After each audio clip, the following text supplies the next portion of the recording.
Change Your Thinking, Change Your Life by Brian Tracy. Chapter 9, Unleash Your Mental Powers.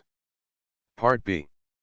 The potential of the average person is like a huge ocean unsailed, a new continent unexplored, a world of possibilities waiting to be released and channeled towards some great good. Brian Tracy. Think on paper. One way to improve your ability to solve problems, and to trigger your creativity is for you to think on paper. Take a few moments to ask, what exactly is the problem? Then write the answer down in such a form that it describes the problem exactly. You can then ask, what else is the problem? You should beware of any problem for which there is only one definition. The worst thing you can do is to solve the wrong problem. The more different ways that you can state a problem, the more amenable it becomes to a solution. Whatever difficulties, obstacles, challenges, or factors that are hindering you or holding you back in any way, define them clearly in writing. As they say in medicine, accurate diagnosis is half the cure. Sometimes, when you begin to define a problem, you will find that it is actually a cluster problem. That is, it is a single large problem surrounded by several smaller problems. Most problems you deal with will be composed of several smaller problems. Often in a difficult situation, there is one large problem that must be solved before any of the smaller problems can be solved.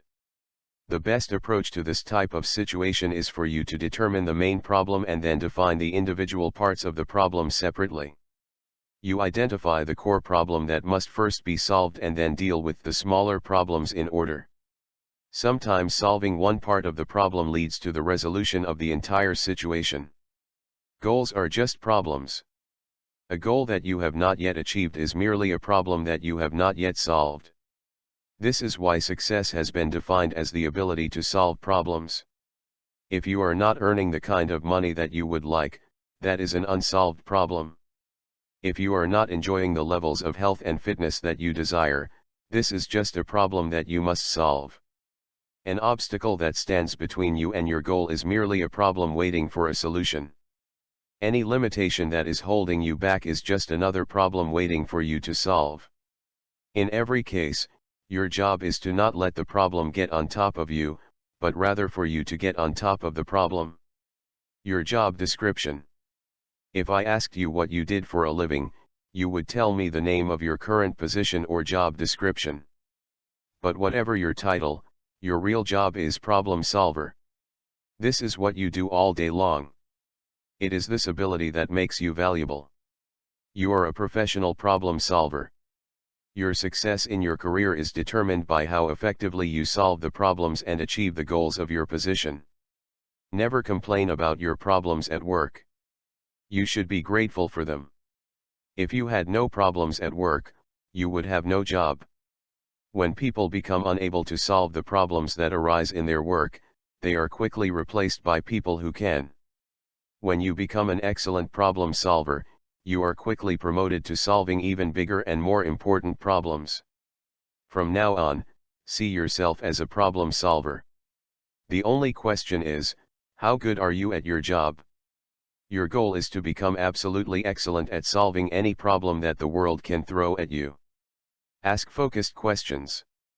The third way to activate your creativity is by asking focused questions. Well-worded, focused, provocative, challenging questions activate your mind and stimulate your thinking. The very best consultants often describe themselves as insult ants. They don't give answers.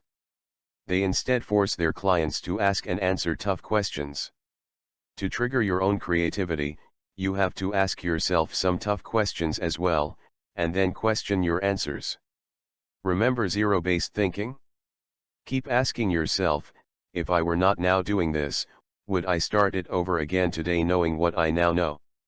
You will be amazed at how creative you become when you examine every aspect of your life as though you could choose to start it again, if you wanted to, based on your present knowledge and experience. Often, the answer to your biggest dilemma is simply to discontinue an activity altogether. If it's not working out, sometimes the smartest thing you can do is to simply abandon a particular course of action. Always ask, what is the simplest and most direct solution to this problem? Clarity is everything.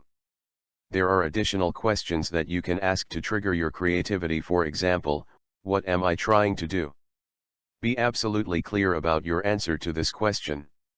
Whenever you experience any frustration or resistance in achieving a goal or getting a result, ask yourself, how am I trying to do it, and could there be a better way? Don't fall in love with your current methods. What are your assumptions? What are your obvious assumptions and what are your unconscious assumptions? What are you assuming to be true that if it were not true, your thinking would change altogether? Alex Mackenzie wrote, "Errant assumptions lie at the root of every failure." The real problem. I often work with companies that are trying to market a new product or service and they are having difficulties in the marketplace. When we seek the reasons for their business problems, they usually give me long lists of difficulties with advertising, promotion, people, sales, distribution, delivery, and service. However, the core problem is always that their sales are not high enough. I then ask them 3 questions. They are questions that you can ask when considering any potential product or service for any market. The first question is there a market?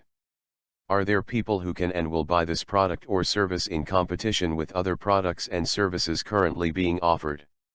Many people start businesses without realizing how hard it is to attract a customer away from another supplier if the customer is currently happy with the other vendor. If the company's answer is, yes, there is definitely a market for what we sell.